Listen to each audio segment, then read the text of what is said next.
Hello friends, welcome to the math डीमर YouTube channel और मैं हूं Rahul Sonone. Friends, last lecture में हमने मैथमेटिक्स पार्ट 1 के सिलेबस के बारे में डिस्कस किया था, जहां कि हमने किस चैप्टर को कितने मार्क्स है और किस चैप्टर में क्या क्या है ये हमने लास्ट लेक्चर में देखा। और इस लेक्चर में हम मैथमेटिक्स पार्ट 2 में किस चैप्टर में हमें क्या क्या पढ़ना है और किस चैप्टर को ऑप्शनल वेटेज और परफेक्ट वेटेज क्या है उसके बारे में देखेंगे।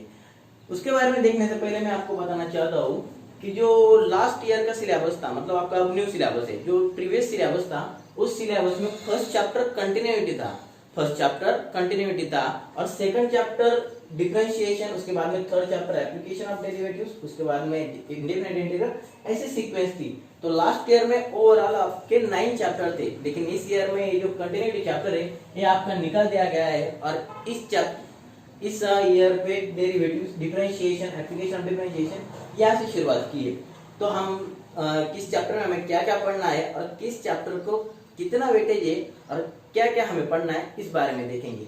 देन फर्स्ट चैप्टर है हमारा डिफरेंशिएशन। इस चैप्टर को वेटेज है 6 मार्क्स और ऑप्शनल वेटेज है 8 मार्क्स।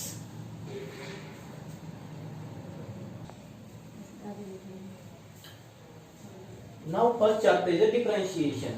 अब देखो 11th स्टैंडर्ड में हमने डिफरेंशिएशन यानी कि डेरिवेटिव्स के बारे में पढ़ा था। तो डेरिवेटिव्स के some बेसिक कंसेप्ट पढ़े थे और बेसिकली वो चैप्टर सीखा था कि डेरिवेटिव्स, सिंपल फंक्शन के डेरिवेटिव्स हम फाइंड करते हैं। फॉर एग्जांपल क्या पढ़ा था हमने, आपको ऐसे दिया रहता था d/dx of x cube.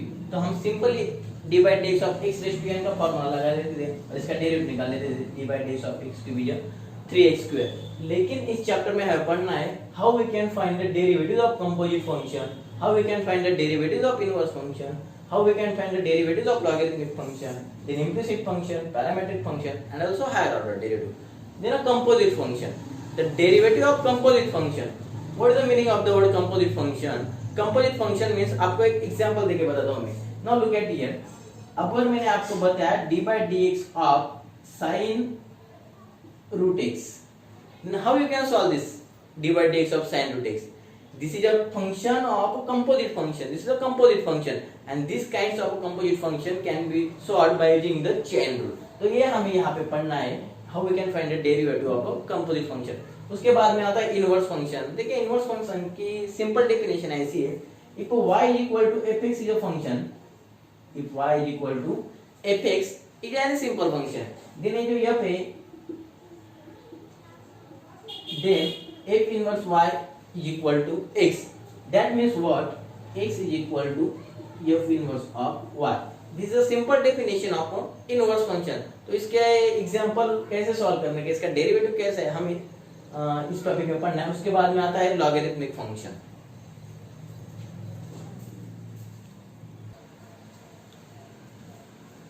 Derivative of logarithmic function. Logarithmic function की जरूरत क्या है, क्यों हम लॉगरिथम अप्लाई करते हैं? अब देखो मैं आपको एक सिंपल बताता हूँ। हमारी तरफ अगर एक फंक्शन है fx और उसके पावर में दूसरा फंक्शन है gx, it means what? fx raise to gx इस टाइप का अगर फंक्शन हुआ तो उसका डेरिवेटिव कैसे फाइंड करना, इसके लिए हम उसे लॉग अप्लाई कर सकते हैं। और अगर दो फंक्शन मल्टीप्लाई में हुए या फिर दो फंक्शन डिवीजन में हुए या फिर दो फंक्शन प्रोडक्ट एंड डिवीजन ऐसे फॉर्म में, fx into gx whole divided by hx, it means what? In a rational form. तो ये फंक्शन को सिंपलीकर फॉर्म में कैसे कन्वर्ट करना है, तो उसके लिए हम लॉग अप्लाई करते हैं। और लॉग अप्लाई करने के बाद उस फंक्शन का डेरिवेटिव कैसे फाइंड करना bye using the logarithmic function, ये हमें इस टॉपिक में पढ़ना है। उसके बाद में आता है इम्प्लिसिट फंक्शन। तो इम्प्लिसिट फंक्शन, अब हम simply y equal to fx ऐसा लिखते हैं, y equal to fx be any function, y equal to fx with any function, then y equal to fx with any function, then what is the implicit function? Implicit function मतलब क्या है? इस type का function रहा x into y cube plus y² into x² is equal to 0। मतलब एक equation है और उस इक्वेशन में x भी दिया हुआ है और y भी कंबाइन फॉर्म में, मतलब f of xy is equals to 0। इस फॉर्म में अगर कोई इक्वेशन रहा f of xy is equal to 0, इस फॉर्म में कोई इक्वेशन रहा तो उसे बोलते हैं हम इम्प्लिसिट फंक्शन। तो उस इम्प्लिसिट फंक्शन का डेरिवेटिव कैसे फाइंड करना वो हमें इस चैप्टर में पढ़ना है। उसके बाद में आता है पैरामेट्रिक फंक्शन।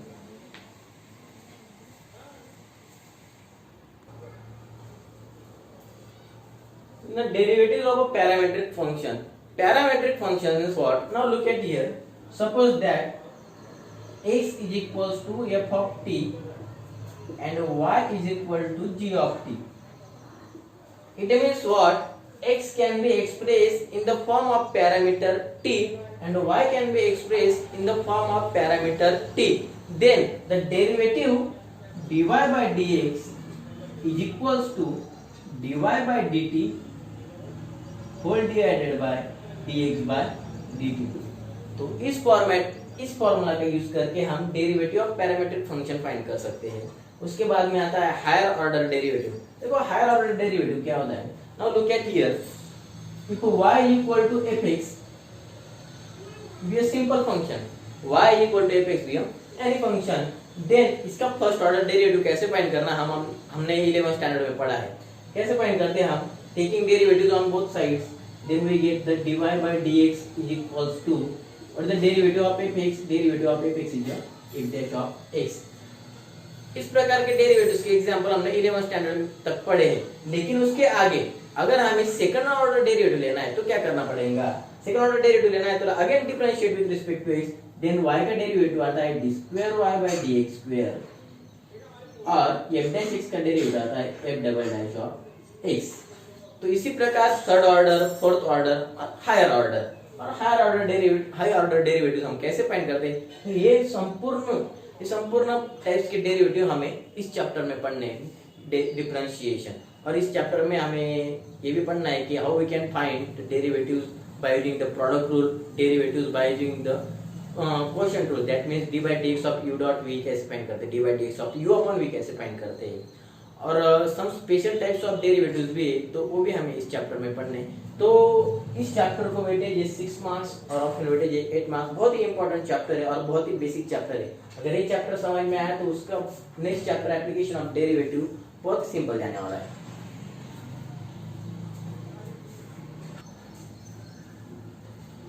देखो एप्लीकेशन ऑफ डेरिवेटिव्स। एप्लीकेशन का मीनिंग क्या होता है? What is the meaning of application? Application मतलब यूजेस। हमने डेरिवेटिव चैप्टर पढ़ा, derivatives different kinds of function रहते हैं, तो उनका डेरिवेटिव्स कैसे फाइंड करना है हमने पढ़ा।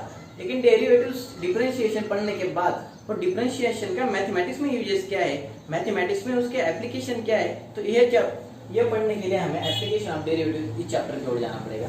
तो एप्लीकेशन ऑफ डेरिवेटिव इस चैप्टर को वेटेज है 6 मार्क्स और ऑप्शनल वेटेज है 8 मार्क्स।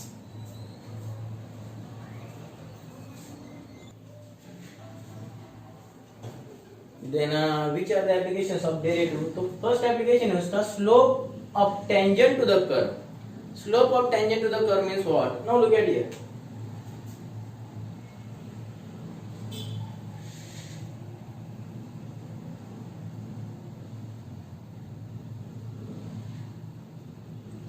एक कर्व है y is equal to fx, भी यानी कर्व, और इसका टेंजेंट अगर मुझे ड्रॉ करना होगा, टेंजेंट मतलब क्या? A line which touch to the one point of the curve। कौन से वन पॉइंट को अगर टेंजेंट कोई लाइन अगर टच करके चली जाती हो कर्व को, तो उस लाइन को बोलते हैं टेंजेंट। और ये टेंजेंट का स्लोप अगर हमें फाइंड करना तो उसके लिए हमें डेरिवेटिव की जरूरत होती है। स्लोप क्या होता है? हमने स्लोप मतलब tan theta, m is equal to tan theta, ये हमने प्रीवियसली पढ़ा ही। Then slope of a tangent to the curve, with the help of derivative we can find the value of slope। मतलब सिर्फ y is equal to fx, अगर एक curve दी होंगी तो y is equal to fx भी यानी curve हो, तो अगर उसका डेरिवेटिव ले dy by dx, और सपोज ये इस पॉइंट पर टच करती हो, ये पॉइंट है हमारा x1 y1, then dy by dx at point x1 y1, this is value of slope. तो ये होती है वैल्यू ऑफ स्लोप। तो ये स्लोप हम डेरिवेटिव की मदद से फाइंड कर सकते हैं, स्लोप ऑफ टेंजेंट। उसके बाद में आता है equation of tangent and normal to the curve. Equation of tangent and normal to the curve. Slope find करने के बाद में हम इक्वेशन ऑफ टेंजेंट कैसे फाइंड कर सकते हैं, ये भी हम इस चैप्टर में पढ़ेंगे। By using the slope point form we can find the equation of tangent and normal. अब देखो नॉर्मल क्या होती है, नॉर्मल होती है any line which is perpendicular to the tangent, the line which is perpendicular to the tangent is called as a normal.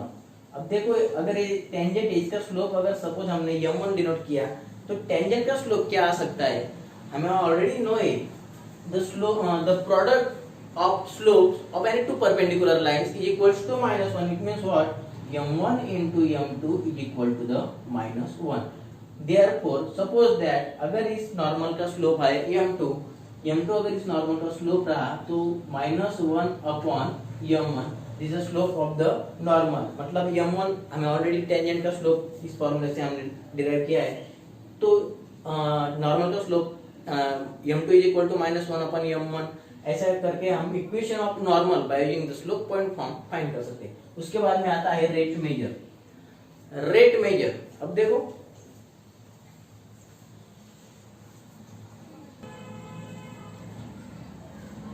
Rate major के लिए मैं आपको एक सिंपल एग्जांपल देता हूं। अब देखो displacement s is equal to f of t, this is displacement.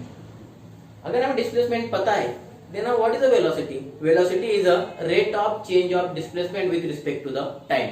Rate of change of displacement with respect to the time. Rate मतलब क्या, अगर वेलोसिटी की वैल्यू हमें फाइंड करनी हो तो हमें क्या फाइंड करना पड़ेगा, ds by dt। ये जो रेट ऑफ चेंज है इसे बोलते हैं रेट मेजर। तो वेलोसिटी मतलब क्या है, the rate of change of displacement. अगर हम इसका डेरिवेटिव लेंगे तो हमें मिलेगी वेलोसिटी। और अगेन अगर हमें एक्सेलरेशन फाइंड करना हो, तो what is acceleration? Acceleration is the rate of change of velocity. Rate of change of velocity मतलब क्या है, रेट ऑफ चेंज ऑफ, ये वर्ड जहां पे गया है तो वहां पे डेरिवेटिव से रिलेटेड ऐसे समझ लेगा। तो v का derivative rate of change of velocity dv by dt, and what is the value of v? Value of v is ds by dt, and d by dt of ds by dt, and that's finally is equals to d square s by dt square, that's equal to d square s by dt square। then acceleration is a second order derivative of displacement। तो ये rate major हमें it is one of the application of the derivative। उसका next है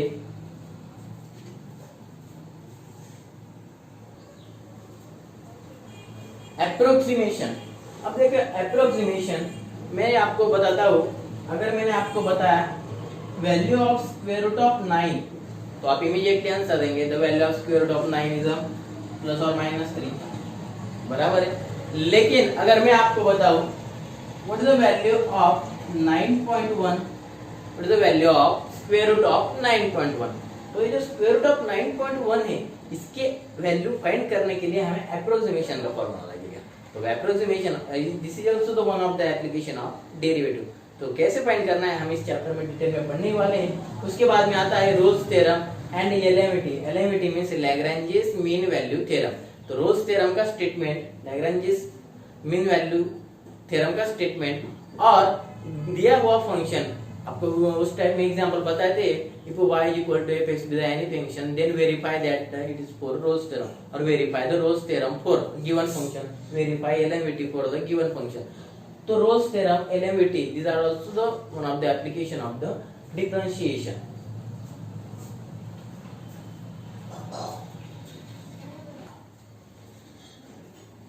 अब देखो increasing and decreasing function.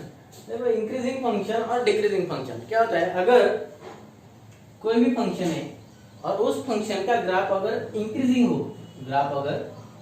हो, तो उस फंक्शन को बोलते हैं increasing function. And on the other hand अगर किस फंक्शन का ग्राफ डिक्रीजिंग हो, तो उस फंक्शन को बोलते हैं हम डिक्रीजिंग फंक्शन। तो हर एक एपेक्स का ग्राफ फाइंड करना हर स्टूडेंट के लिए पॉसिबल नहीं है। तो उसके लिए टेक्निक है कि दिया हुआ फंक्शन इंक्रीजिंग फंक्शन है डिक्रीजिंग फंक्शन है, ये हम with the help of derivatives find कर सकते हैं। कैसे? Then now look at here, to consider the increasing function अगर है तो हम कैसे डिसाइड करेंगे कि दिया हुआ फंक्शन है इंक्रीजिंग फंक्शन है। तो उसका कोई एक पॉइंट लेंगे x1 और दूसरा पॉइंट है x2। अगर फंक्शन इंक्रीजिंग है तो पहला पॉइंट दूसरा पॉइंट से तो लेस होगा, x1 लेस देन x2। अगर x1 लेस देन x2 रहा, then which implies that fx1 also less than fx2, which implies that fx1 also less than fx2, then that function is considered as the increasing function. अरे दिया हुआ function increasing है क्या decreasing है, with the help of derivatives हम also देख सकते हैं. This is one of the application of a differential derivatives. Now maxima and minima.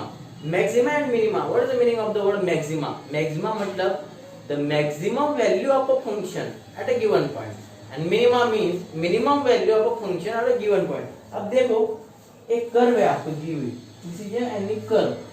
अगर इस कर्व के इस पॉइंट का हम फंक्शन की वैल्यू लेंगे, इस पॉइंट सपोज ये पॉइंट है आपका ए और ये दूसरा पॉइंट है बी. अगर इस पॉइंट को फंक्शन की वैल्यू लेंगे हम तो वैल्यू आएंगी y equal to f of a, और इस पॉइंट को फंक्शन की वैल्यू है maximum, therefore it's consider as a maxima. और ये जो पॉइंट है बी, इस पॉइंट को फंक्शन की वैल्यू है एफ ऑफ बी. और ऑब्वियसली आप देख रहे हैं, देखो ये जो एफ ऑफ बी है ये यहाँ पे मिनिमम वैल्यू है, y equal to f of b the minimum value of a function at point x is equal to b, then that is considered as a minima. तो maxima और minima with the help of derivatives हम find कर सकते हैं. This also the application of derivatives.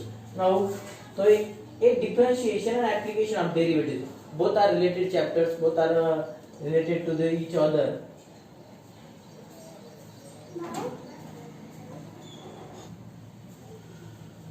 Now next chapter is indefinite integration, और इसे हम integration भी कह सकते हैं. देखो इंडेफिनेट इंटीग्रेशन जो प्रीवियस सिलेबस था 11th स्टैंडर्ड का, उसमें इंटीग्रेशन एक चैप्टर दिया हुआ था. 11th स्टैंडर्ड में इंटीग्रेशन चैप्टर दिया हुआ था. अब जो न्यू सिलेबस है उसमें 11th को तो इंटीग्रेशन नहीं है, 11th का इंटीग्रेशन निकाल दिया गया है. तो 12th में इंटीग्रेशन दिया है, तो जो बेसिक पार्ट है इंटीग्रेशन का वो ये फर्स्ट टॉपिक में पढ़ना है, बेसिक इंटीग्रेशन फॉर्मूले. इंटीग्रेशन अब जो ये जो डेरिवेटिव्स है डिफरेंशिएशन और इंडेफिनेट इंटीग्रल, तो now look at here differentiation and indefinite integration. ये जो ना एक दोनों एक दूसरे के अपोजिट है, मतलब जो डिफरेंशिएशन एंड इंटीग्रेशन. अब मैं सिंपल एग्जांपल देता हूं आपको. अगर हमने डेरिवेटिव ऑफ sin x निकाला, derivative of sin x is what cos x, derivative of sin x is cos x. Then I find the integration of cos x dx. अगर derivative of sin x is equal to the cos x रहा तो integration of cos x रहता है sin x. Derivatives में हम divide को जो dx बोलते हैं विद रिस्पेक्ट टू dx, ऐसे इंटीग्रेशन में मल्टीप्लाई टू dx देते हैं, integral with respect to the dx. Then integral of cos x with respect to dx is equal to the sin x. ये जो डेरिवेटिव इंटीग्रेशन एक दूसरे के opposite है. Then various forms of integration हमें इस चैप्टर में पढ़ना है. उसके बाद में इंटीग्रेशन बाय सब्स्टिट्यूशन. दिया हुआ एग्जांपल की सब्स्टिट्यूशन, दिया हुआ एग्जांपल में कुछ ऐसा पॉइंट रहता है कि इसे सब्स्टिट्यूशन करने पर वो इंटीग्रल है वो सिंपल हो जाता है. फॉर एग्जांपल मैं आपको बताता हूँ. Now look at here. अगर हमने दिया integration of log x upon x with respect to dx, log x upon x with respect to dx, तो इस टॉपिक में इस पार्ट में अगर हम log x के बारे में सब्स्टिट्यूशन करेंगे, log x इक्वल टू अगर समथिंग v वगैरह कुछ भी सब्स्टिट्यूशन अगर किया हमने log x समथिंग, देन वो सब्स्टिट्यूशन करने के बाद taking derivative on both side, log x का डेरिवेटिव आता है आपका 1 अपॉन x into dx और सिमिलरली v का derivative dv. Then 1 upon x and dx, इस पार्ट के बदले में हम dv डाल सकते हैं और log x के बदले में हम v into dv simple integral मिल गया. और उस सिंपल इंटीग्रल को हम इंटीग्रेशन बाय सब्स्टिट्यूशन ई मेथड से हम सॉल्व कर सकते हैं. उसके बाद में आते हैं special type of integration.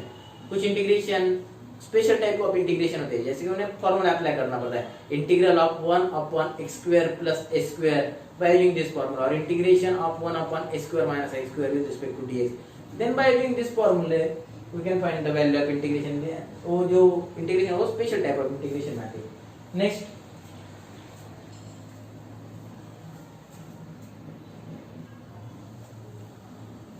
Integration by parts. Integration by parts मतलब देखो हम डेरिवेटिव्स में जिस प्रकार अगर दो फंक्शन मल्टीप्लाई को और अगर हमें उनका डेरिवेटिव्स फाइंड करना हो तो d by dx of u dot v ये कंसीडर करते हैं हम. d by dx of u dot v मतलब अगर दो फंक्शन u एंड v अगर मल्टीप्लिकेशन में है तो उनका डेरिवेटिव कैसे फाइंड किया जाता है, bye using the product rule. उसी प्रकार अगर दो फंक्शन मल्टीप्लाई में है u into v और अगर उनका हमें इंटीग्रेशन फाइंड करना तो उनका इंटीग्रेशन फाइंड करते हैं हम इंटीग्रेशन बाय पार्ट्स. बाय का मतलब ही होता है two. Okay, integration by parts. तो इंटीग्रेशन बाय पार्ट्स का फॉर्मूला क्या है?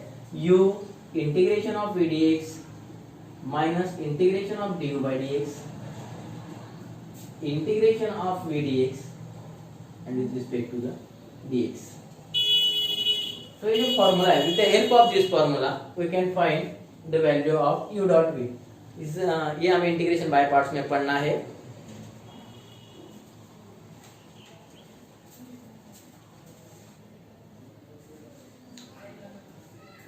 और उसके बाद में आता है bye partial fraction. Partial fraction मतलब व्हाट? अगर दो फंक्शन px और qx, अगर दो फंक्शन px और qx आपको रेशनल फॉर्म में दिए हुए होंगे, रेशनल फॉर्म में दिए होंगे, तो उनका हम पार्शियली डिस्ट्रीब्यूशन करते हैं। जैसे कि नाउ एक एग्जांपल देके आपको बताता हूँ मैं। Suppose that px B any function like x minus 1 और qx ए फंक्शन है आपका दिया हुआ x माइनस 2 और यहाँ पे x माइनस 3, और हमें इनका इंटीग्रेशन फाइंड करना है। इनका इंटीग्रेशन फाइंड करना है तो हमें किस प्रकार इसको डिस्ट्रीब्यूट करेंगे? इसको हम डिस्ट्रीब्यूट करेंगे a upon x minus 2 plus b upon x minus 3, और a और b की वैल्यू फाइंड करेंगे, सब्स्टिट्यूट करेंगे, इंटीग्रेशन लेंगे और सॉल्व करेंगे। तो simple method to find the integration, integration by partial fraction.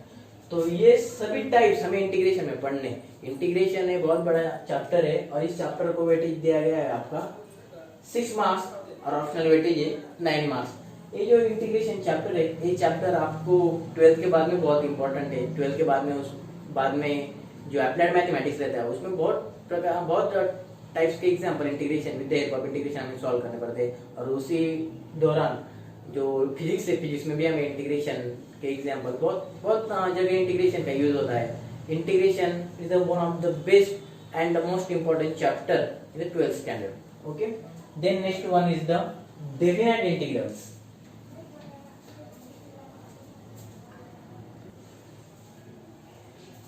Next chapter है आपका डेफिनेट इंटीग्रल्स। देखो दोस्तों, इंटीग्रेशन, इनडेफिनेट इंटीग्रेशन और डेफिनेट इंटीग्रल्स, इनमें फर्क क्या है? जो हमें फर्क इतना है, देखो अब मैं आपको बताता, अगर किसी स्मॉल एफ एक्स अगर हमने इंटीग्रेशन लिया और उसकी वैल्यू आई सम एफ एक्स, तो उसके बाद में हम सी लिखते हैं प्लस सी। इनडेफिनेट इंटीग्रेशन में प्लस सी, लेकिन डेफिनेट इंटीग्रेशन में ये जो सी है उसे निकाला जाता है और वहाँ पे लिमिट आते हैं, limit from a to b small f x d x, और उसकी वैल्यू आती है समथिंग। अब देखो इंटीग्रेशन ऑफ एफ एक्स है ए, उसको लिखते हैं हम lower limit from a to b and that is equals to the, पहले हम अपर लिमिट की वैल्यू पुट करते हैं f of b minus lower limit f of a, f of b minus f of A.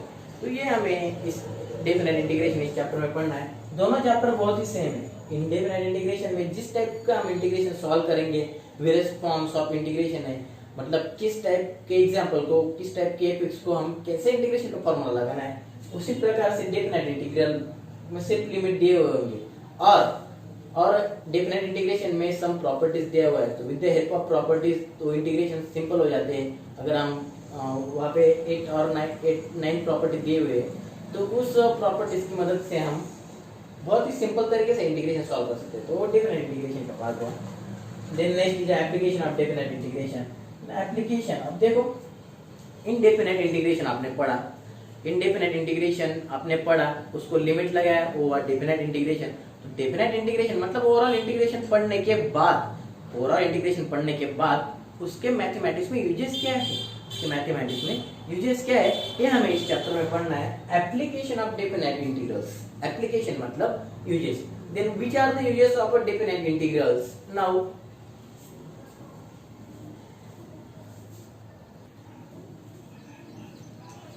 application of definite integration, first application है area of region bounded by the curve and line or axis।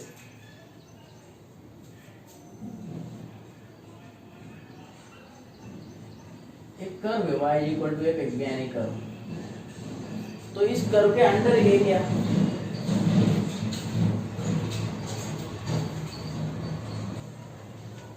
y equal to f x, suppose this is any line, this second line, this is point x is equals to a, this is point x is equals to b। तो ये curve के अंदर का जो area है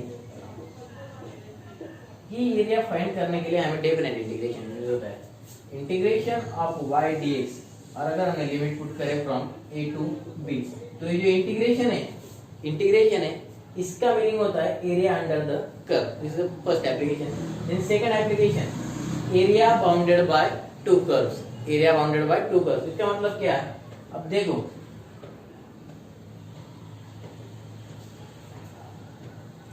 ये आपका एक पैराबोला है, एक कर्व है, और एक सेकंड पैराबोला है।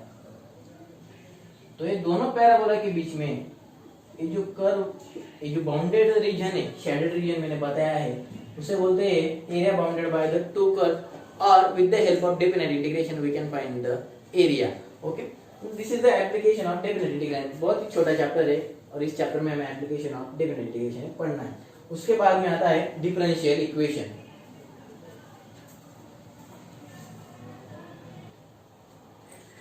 तो उस डिफरेंशियल इक्वेशन इस चैप्टर में हमें पढ़ना है, formation of differential equation. Differential equation form कैसे होता है, आपको एक सिंपल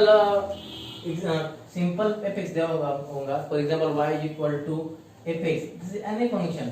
तो इस फंक्शन से हम डिफरेंशियल इक्वेशन कैसे फॉर्म कर सकते हैं, वो पहला कांसेप्ट है। उसके बाद में सॉल्यूशन ऑफ डिफरेंशियल इक्वेशन, अगर दिया हुआ डिफरेंशियल इक्वेशन है तो उसका सॉल्यूशन कैसे फाइंड करना।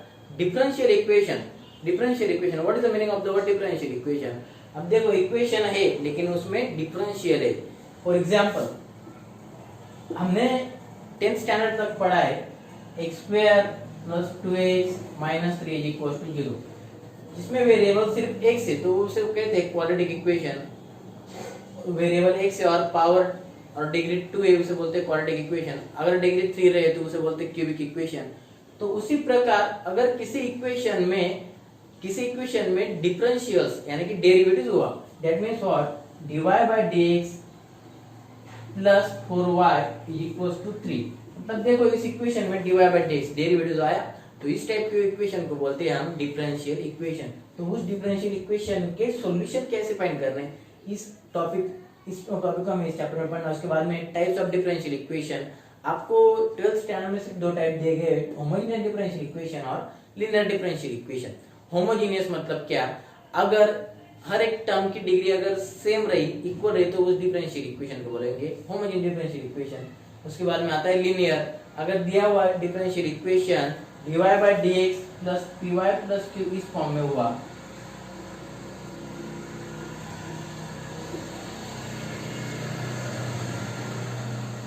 dy by dx plus py is equal to q, तो उसे बोलते हैं लीनियर डिफरेंशियल इक्वेशन। और उस डिफरेंशियल इक्वेशन के एप्लीकेशन क्या क्या है, तो ये हमें इस चैप्टर में पढ़ना है। बहुत ही इंटरेस्टिंग चैप्टर है, और इस चैप्टर को वेटेज है 5 मार्क्स और ऑप्शनल वेटेज है 7 मार्क्स।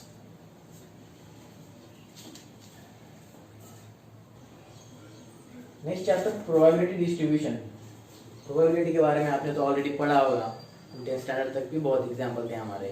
तो इस चैप्टर में हम प्रोबेबिलिटी का random variable, probability mass function, random variable मतलब क्या। अब देखो मैं आपको एक सिंपल एग्जांपल देके बताता।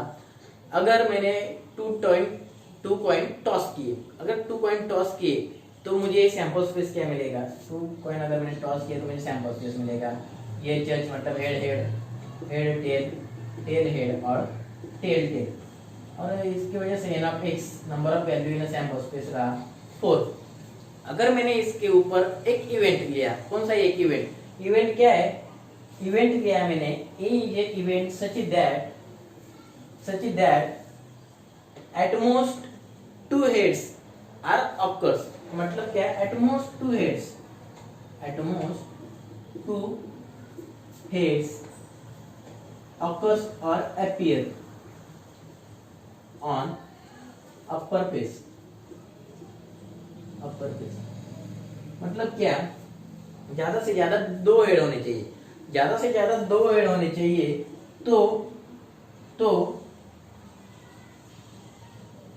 जो उसका रैंडम वेरिएबल आएगा, n ऑफ रैंडम वेरिएबल की वैल्यू आएंगी, वो वैल्यू आएंगी एटमोस्ट 2 हेड्स। अब देखो ये जो सैंपल स्पेस है यहाँ पे tt, इसमें हेड कितने हैं 0, उसके बाद में th और st इसमें हेड कितने हैं 1, इसके बाद में 2। तो रैंडम वेरिएबल की वैल्यू आ सकती है 0 1 2, these are the values of random variable।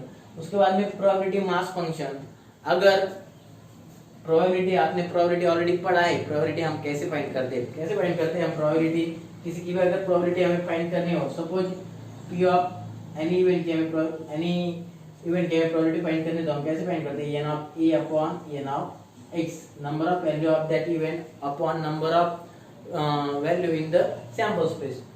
तो उसके प्रोबेबिलिटी मास फंक्शन क्या होता है, अगर summation of all probabilities is equal to अगर 1 रहा तो उसे बोलते हैं हम प्रोबेबिलिटी मास फंक्शन। उसके बाद में आता है expected value of x, expected value is generally equivalent to the mean और एवरेज। उसके बाद में हम पढ़ेंगे variance of x, variance of x is denoted by the sigma square, variance of x is denoted by the sigma square, उसका भी formula है, formula के हिसाब से हम वेरिएंस ऑफ x फाइंड करेंगे। उसके बाद में आता है standard deviation, standard deviation is nothing but the square root of variance of x। अगर हम वेरिएंस ऑफ x का अगर स्क्वायर रूट ले तो उसे बोलते हैं हम स्टैंडर्ड डेविएशन। अब यहाँ पे सिग्मा स्क्वायर से डिनोट किया है तो इसका स्क्वायर रूट क्या आएगा, sigma is the value of standard deviation of x। उसके बाद में पढ़ेंगे प्रोबेबिलिटी डेंसिटी फंक्शन। तो ये सभी टॉपिक हमें प्रोबेबिलिटी डिस्ट्रीब्यूशन में पढ़ने, इस चैप्टर को वेटेज है 3 मार्क्स और ऑप्शन वेटेज है 5 मार्क्स।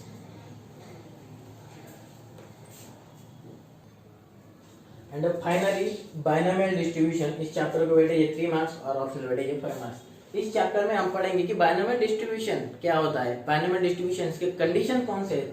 उसके बाद में बायनोमियल डिस्ट्रीब्यूशन का मीन मतलब expected value of x, E of x भी बोलते हैं इसको, मीन कैसे फाइंड करना है। उसके बाद में बायनोमियल डिस्ट्रीब्यूशन का वेरिएंस क्या रहता है, उसका एनपीक्यू फॉर्मूला रहता है। उसके बाद में स्टैंडर्ड डेविएशन सिग्मा मतलब क्या, square root of variance of x, square root of variance मतलब क्या, स्क्वायर रूट ऑफ एनपीक्यू।